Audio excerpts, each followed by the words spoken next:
Au siècle des Lumières et après la création toute récente de la lieutenance générale de police, l'ordre et le contrôle policier vont devenir des thèmes majeurs sous l'autorité du roi. Thèmes majeurs pour les gouvernants, bien sûr, mais thèmes subis pour la population tout entière.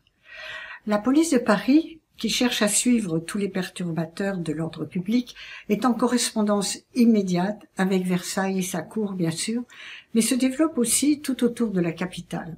Il faut à tout prix contenir le désordre, qu'il soit apparent ou susceptible de surgir. Michel Foucault, dans son livre « Surveiller et punir », en 1975, fut certainement celui qui comprit et exprima le mieux le système punitif, je veux dire le désir de docilisation des corps. Ceci en montrant que le nouveau système policier concerne à l'époque la société tout entière. Un système disciplinaire s'instaure doucement, qui vise aussi un contrôle des corps.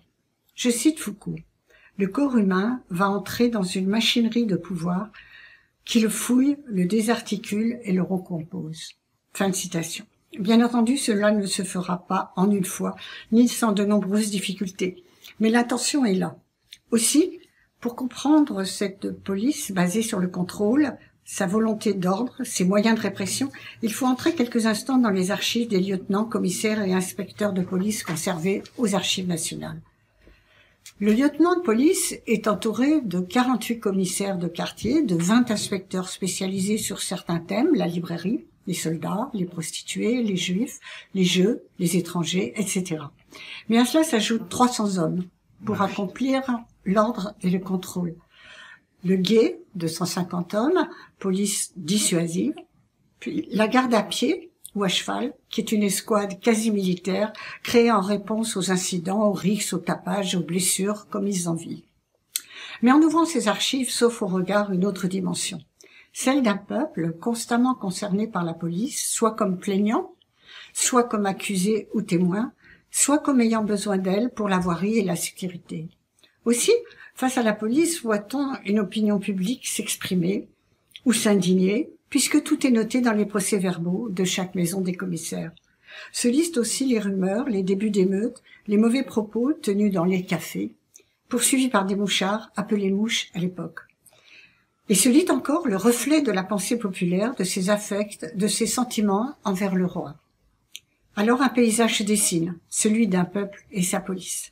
On y lit une véritable inquiétude développée par le roi et son lieutenant général face à une population en désordre, parfois affamée, comme en 1720 et en 1775, ou indignée, comme en 1750, après qu'aient été enlevés des enfants dans la rue pour polissonnade. Cette inquiétude monarchique est paradoxale, disons-le.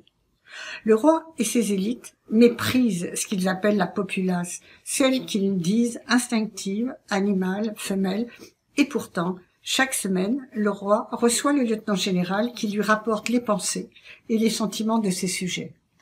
Mépris, inquiétude et pourtant, minutieuse prise en compte de ce qui se pense, se dit, s'écrit, s'affiche. Contrôler les populations de cette façon dépasse le modèle de la répression des crimes pour entrer dans celui cher à Foucault du contrôle des corps et des habitudes, des pensées aussi. De plus, il ne faut pas s'imaginer que la population soit homogène. De nombreuses strates la composent, qui vont des mendiants aux vendeurs ambulants, au monde des artisans, à celui de la moyenne bourgeoisie, comme au monde aristocratique, niché dans les hôtels du Marais. Sans oublier la Seine et ses ports, et l'intranquillité qui habite toutes les rues parisiennes. On le devine, la tâche policière est immense, d'autant que des discours nouveaux se font sur son rôle. Les médecins, les juristes, les entrepreneurs souhaitent une réelle prise en charge de la population. Pour devenir productive, celle-ci doit être soumise et réglée. Face à la rue, voici le projet d'une planification. Pour l'assainir et faire éclater la foule en individus séparés dans un espace neutralisé. C'est une révolution fondamentale qui inclut un nouveau type de surveillance, comme éclairer les rues par exemple, mettre un nom sur elles, rendre visible la ville, l'hygiéniser, chasser les mendiants, la ravitailler aussi, et demander le respect obligé des ouvriers pour leur maître. Le mot d'ordre est de stabiliser tout ce qui ressemble à un espace public échevelé et mouvementé. On devine aisément que le travail policier est colossal. Et le commissaire de police du quartier est la clé de cette mise en ordre. Personnage familier dans son quartier, il est partagé entre une volonté de plaire au lieutenant et au roi, et la peur qu'il ressent lui-même face aux violences et aux séditions. Le désir aussi de négocier entre celles et ceux qui se plaignent dans son quartier de délits, de crimes ou d'injures. Il veut donc organiser un apaisement, apaiser les troubles, apaiser les cœurs, réprimer de la façon la plus violente les subversifs, les délinquants, les émeutiers. Le commissaire de police, comme le dit Louis-Sébastien Mercier dans le tableau de Paris, doit marcher entre le lieutenant de police qui le surveille, le peuple qui crie et aussi celui qui a besoin de lui. Puisque rien ne doit troubler la tranquillité publique, tout dans ce contexte si particulier du XVIIIe et de sa compétence. Or Mercier souligne, je le cite, « Après avoir fait tomber leur rigueur sur le petit peuple sans protecteur, il semble avoir aussi trop de respect pour tout ce qui tient aux grands et aux riches. » Fin de citation. Comment mieux dire?